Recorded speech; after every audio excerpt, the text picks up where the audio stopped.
இந்த பொதுக்கூட்டத்தை தலைமை தாங்கி நடத்தி கொண்டிருக்கின்ற காங்கிரஸ் பேரியக்கத்தினுடைய தலைவர் நாடாளுமன்ற உறுப்பினர் மரியாதைக்குரிய அண்ணன் மாணிக் தாகூர் அவர்களே, இந்த நிகழ்வை நெறிப்படுத்தி கொண்டிருக்கின்ற மரியாதைக்குரிய அண்ணன் பீட்டர் அல்போன்ஸ் அவர்களே, எனக்கு முன்னால் இங்கே உரையாற்றி அமர்ந்திருக்கின்ற மறுமலர்ச்சி திராவிட முன்னேற்ற கழகத்தினுடைய தலைவர், திராவிட இயக்கங்களின் முன்னணி தலைவர்களில் ஒருவர் மரியாதைக்குரிய அண்ணன் வைகோ அவர்களே, சுற்றுச்சூழல் அமைச்சர் மரியாதைக்குரிய என்னுடைய அண்ணன் மரியாதைக்குரிய ராஜேஷ்குமார் அவர்களே, சுற்றுலாத்துறை அமைச்சர் மரியாதைக்குரிய அண்ணன் ராஜேஷ்குமார் அவர்களே, நிறைவாக இங்கே பேசவிருக்கின்ற தமிழ்நாட்டினுடைய பள்ளி கல்வித்துறை அமைச்சர் மாண்புமிகு ராஜ்மோகன் அவர்களே,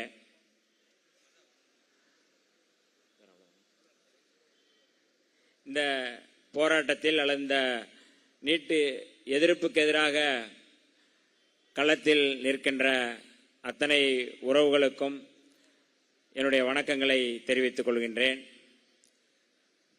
காங்கிரஸ் கட்சியினுக்கு புதிய தலைவர் நம்முடைய மாணிக் தாகூர் அவர்கள் வந்த பிறகு காங்கிரஸ் கட்சிக்கு ஒரு புத்துணர்ச்சி ஏற்பட்டது போல மிகப்பெரிய ஒரு பொதுக்கூட்டம், இது போல ஒரு பொதுக்கூட்டம் அதுவும் சென்னையில் நடத்தியிருக்காங்க எனக்கு தெரியல. அதுவும் பாஜகவுக்கு எதிராக, ஆர்எஸ்எஸ் சங் பரிவார கும்பலுக்கு எதிராக, நீட்டுக்கு எதிராக இப்படி ஒரு போராட்டம் நடந்திருக்கிறதா, காங்கிரஸ் முன்னெடுத்திருக்கிறதா என்று எனக்கு தெரியவில்லை. அப்படி ஒரு சரியான ஒரு தலைவரை இன்றைக்கு தமிழ்நாடு கண்டிருக்கிறது. அவருக்கு விடுதலை சிறுத்தைகளின் சார்பில் இந்த அமர்வில், இந்த அரங்கில் நான் அவருக்கு வாழ்த்து சொல்ல கடமைப்பட்டிருக்கின்றேன். பாஜகவுக்கு எதிரான, ஆர்எஸ்எஸ்க்கு எதிரான, சனாதனத்துக்கு எதிரான இந்த போராட்டத்தை காங்கிரஸ் தான் முன்னெடுக்க முடியும், காங்கிரஸ் தான் முன்னெடுக்க வேண்டும் என்பதில் எந்த மாற்று கருத்தும் இல்லை. அதற்கான வலிமை, அதற்கான இந்திய அளவிலே மிகப்பெரிய ஒரு போராட்டத்தை முன்னெடுக்கக்கூடிய ஒரு மகத்தான தலைவர் மரியாதைக்குரிய ராகுல் காந்தி அவர்கள் இன்றைக்கு நீட்டுக்கு எதிரான போராட்ட களத்தில் நம்முடைய தலைவர் ராகுல் காந்தி அவர்கள் அங்கு நின்றிருந்து அவர் எத்தகைய போராட்டங்களை சந்தித்தார் என்பதை நமக்கு தெரியும். எப்படிப்பட்ட ஒரு மோசமான அடக்குமுறை, ஒடுக்குமுறை, ஒரு பாரம்பரியம் உள்ள ஒரு தலைவர், நேரு குடும்பத்திலிருந்து வந்தவர் நம்முடைய ராகுல் காந்தி அவர்கள். ஆனால் அவருக்கு இந்த கதி எப்படி ஒரு மிக மோசமாக அவர்கள் கையாண்டிருக்கிறார், ராணுவத்தை வைத்து, காவல்துறையை வைத்து எவ்வளவு மோசமாக கையாண்டிருக்கிறார்கள் என்று நாம் பார்க்கின்றோம்.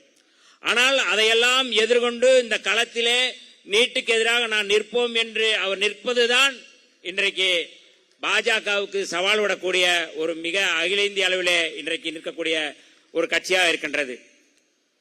பாரதிய ஜனதா கட்சிக்காரர்கள் அல்லது பாரதிய ஜனதா கட்சியை சேர்ந்த தலைவர்கள் எல்லோரும் சொல்லக்கூடியது, காங்கிரஸ் அல்லாத இந்தியா நாங்கள் உருவாக்கும் என்று சொல்கிறார்கள். நாம் சொல்லக்கூடியது ஆர்எஸ்எஸ் இல்லாத இந்தியாவை உருவாக்க வேண்டும், அதுதான் மிக முதன்மையானது. இன்றைக்கு டெல்லியிலே முன்னெடுக்கின்ற அந்த போராட்டம், சிஜேபி என்று சொல்லக்கூடிய காக்ரோச் ஜனதா பார்ட்டி, நீட் தேர்வில் இருக்கின்ற முறைகேடு, குளறுபடிகள், அதில் இருக்கின்ற ஊழல்கள், இதற்கு துணையாக இருக்கக்கூடிய தர்மேந்திர பிரதான் பதவி விலக வேண்டும் என்று முன்வைத்து அந்த கோரிக்கையை வைத்திருந்தார்கள். 35வது நாட்களாக அந்த போராட்டத்தை முன்னெடுத்த பிறகு தர்மேந்திர பிரதான் பதவி விலகி இருக்கிறார்கள். இது அந்த போராட்டத்திற்கு கிடைத்த வெற்றி. அந்த போராட்டத்தில் உறுதுணையாக இருந்த காங்கிரஸ் கட்சியுடைய தலைவர் ராகுல் காந்தி அவர்கள் அவர்களோடு நின்று விடுதலை சிறுத்தைகள், அத்தனை கட்சிகளுக்கும், மார்க்சிஸ்ட் கம்யூனிஸ்ட் கட்சி எல்லோருக்கும் கிடைத்த வெற்றியாகத்தான் நான் பார்க்கின்றேன். இனி அடுத்த இலக்கு என்பது நீட் இந்தியா முழுக்க ரத்து செய்யப்பட வேண்டும் என்பதுதான் நம்முடைய முழக்கமாக இருக்க வேண்டும். அதை காங்கிரஸ் பேரியக்கம் முன்னெடுக்க வேண்டும். தமிழ்நாட்டில் கடந்த காலங்களில் நம்முடைய சகோதரி அனிதா போன்றவர்கள் முதல் களப்பலி, முதல் சாவு, நீட்டுக்கு எதிராக அவர் மரணித்த அந்த தருணம், மாண்புமிகு நம்முடைய முதல்வர் முதலில் அந்த கிராமத்திற்கு, அந்த வீட்டுக்கு சென்று அவருக்கு ஆறுதல் சொன்ன பிறகு நீட்டுக்கு எதிரான போராட்டம் மிக கடுமையானது. தமிழ்நாட்டில் மட்டும்தான் நீட்டு கூடாது என்று அந்த முழக்கம் எழுப்பப்பட்டது. ஆனால் இன்றைக்கு டெல்லியிலே மிகப்பெரிய போராட்டத்தை நீட் குளறுபடியின் மூலமாக இன்றைக்கு நீட்டு உலகம் முழுக்க அது கவனத்தை ஈர்த்திருக்கிறது. அந்த வகையில் இந்த போராட்டத்தை நாம் அடுத்த கட்டத்துக்கு நகர்த்த வேண்டிய தேவை இருக்கின்றதுக்கு வெறும் தர்மேந்திர பிரதான் மட்டும் இலக்கல்ல, மோடி அவர்களும் பதவி விலக வேண்டும். எதற்கெடுத்தாலும் பாரதிய ஜனதா கட்சிக்காரங்க நீட்டை கொண்டு வந்தது காங்கிரஸ் தான் அப்படின்னு சொல்லி சொல்றது, அது ஒரு வாடிக்கையாக கொண்டு வந்திருக்கிறாங்க. எத்தனையோ திட்டங்களை கொண்டு வந்தார்கள். அந்த திட்டங்களை எல்லாம் காலாவதி ஆக்கி விட்டார்கள். 100 நாள் வேலை திட்டம் காங்கிரஸ் கொண்டு வந்ததுதான், அதையெல்லாம் எடுத்து விட்டார்கள். இப்போது ஜி ராம்ஜி என்று அவர்கள் ஒரு புதிய பேர் வச்சு அதுல கொண்டு வர்றாங்க. காங்கிரஸ் கட்சியே இல்லாமல் செய்யணும் சொல்றதுதான் உங்களுடைய இலக்கு. அப்ப காங்கிரஸ் கட்சி கொண்டு வந்தா நீங்க நீட்டை மட்டும் நீங்க எதுக்கு வச்சிருக்கீங்க?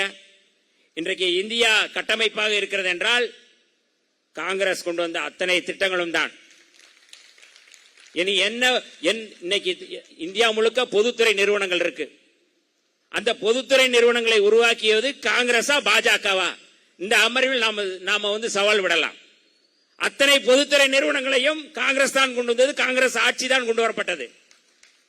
ஆனால் ஒரு நிறுவனத்தை கூட நீங்க பொதுத்துறை நிறுவனம்ங்கிற பேர்ல பாஜக எதையுமே கொண்டு வரவில்லை. ஆனால் அவர்கள் காங்கிரஸ் கட்சி கொண்டு வந்த பொதுத்துறை நிறுவனங்களை எல்லாம் இன்னைக்கு தனியார்மயப்படுத்திக் கொண்டிருக்கிறது, விற்று கொண்டிருக்கிறார்கள், எல்லாவற்றையும் விற்றுக் கொண்டிருக்கிறார்கள். இந்தியாவினுடைய தேசபக்தர்கள் காங்கிரஸ் கட்சி, காங்கிரஸ் கட்சியோடு இருக்கின்ற அத்தனை கட்சிகளும். இந்தியாவுடைய தேச விரோத கட்சி, தேச விரோதிகள் யார் என்றால் பாஜக, RSS, சங் பரிவார கும்பல். இந்தியாவுடைய தேச விரோதி, முதல் தேச விரோதியாக யாரை சொல்ல முடியும் என்றால் மாணவர்களுக்கு எதிராக, அடித்தட்டு மக்களுக்கு எதிராக தொடர்ந்து பல்வேறு திட்டங்களை கொண்டு வருகின்ற பாஜகவினர் தான், RSS தான், சங் பரிவார கும்பல் தான்.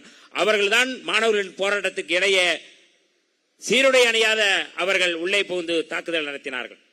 குடியுரிமை திருத்த சட்டத்துக்கு எதிராக போராடிய மாணவர்கள் மீது அவர்கள் தான் தாக்குதல் நடத்தினார்கள். RSS காரர்களை வைத்து இன்றைக்கு மிகப்பெரிய தாக்குதல் நடத்துகிறார்கள். தேச விரோதிகள் யார் என்றால் இந்தியாவுடைய தேச விரோதிகள் RSS கும்பல் தான். இதை நாம் கவனத்தில் எடுத்துக்கொண்டு அடுத்த கட்ட போராட்டத்திற்கு நாம் எப்போதும் அணியமாக வேண்டிய தேவை இருக்கு. நம்முடைய இலக்கு நீட் கூடாது என்பதுதான். அதைத்தான் மாண்புமிகு முதல்வர் அவர்கள் தெளிவுபடுத்தினார்கள். அவருடைய அறிக்கை மிக தெளிவாக இருக்கின்றது. பொது பட்டியலில் இருக்கின்ற கல்வி மாநில பட்டியலுக்கு கொண்டு வர வேண்டும் என்பதுதான் தமிழ்நாடு அரசுடைய இலக்கு, தமிழ்நாடு அரசுடைய நிலைப்பாடு. ஆனா இன்னைக்கு அதை பேசுகின்றவர்கள், மாற்றி பேசக்கூடியவர்கள், திமுகவை இருப்பவர்கள் யாராக இருந்தாலும் இது குறித்து என்ன பேசுகிறார்கள்? மோடி அவர்கள் மீது, மோடி நடவடிக்கை மீது என்ன செயல்பாடு? அவர்களை எந்த விதத்தில் நாம் கண்டித்திருக்கின்றோம். ஆனால் தமிழ்நாட்டில் நடக்கின்ற போராட்டங்களை தமிழ்நாடு அரசு ஆதரிக்கின்றது. நீட்டுக்கு எதிராக எத்தகைய போராட்டங்கள் ஆனாலும் அந்த போராட்டங்களை ஆதரிக்கின்ற அரசுதான் மாண்புமிகு முதல்வர் ஜோசப் விஜய் அவர்கள் தலைமையிலான அந்த அரசு. ஆகவே மாணவர்களோடு மாணவர்களாக நின்று நீட்டு கூடாது என்று தொடர்ந்து முழங்குகின்ற அரசு நம்முடைய அரசு. ஆகவே நீட்டுக்கு எதிரான போராட்டத்தை அடுத்த கட்டத்துக்கு நாம் நகர்த்த வேண்டிய தேவை இருக்கிறது. எனக்கு இந்த வாய்ப்பை கொடுத்த அத்தனை உறவுகளுக்கும் காங்கிரஸ் பேர் இயக்கத்துக்கும் நன்றியை தெரிவித்து விடைபெறுகிறேன். நன்றி, வணக்கம்.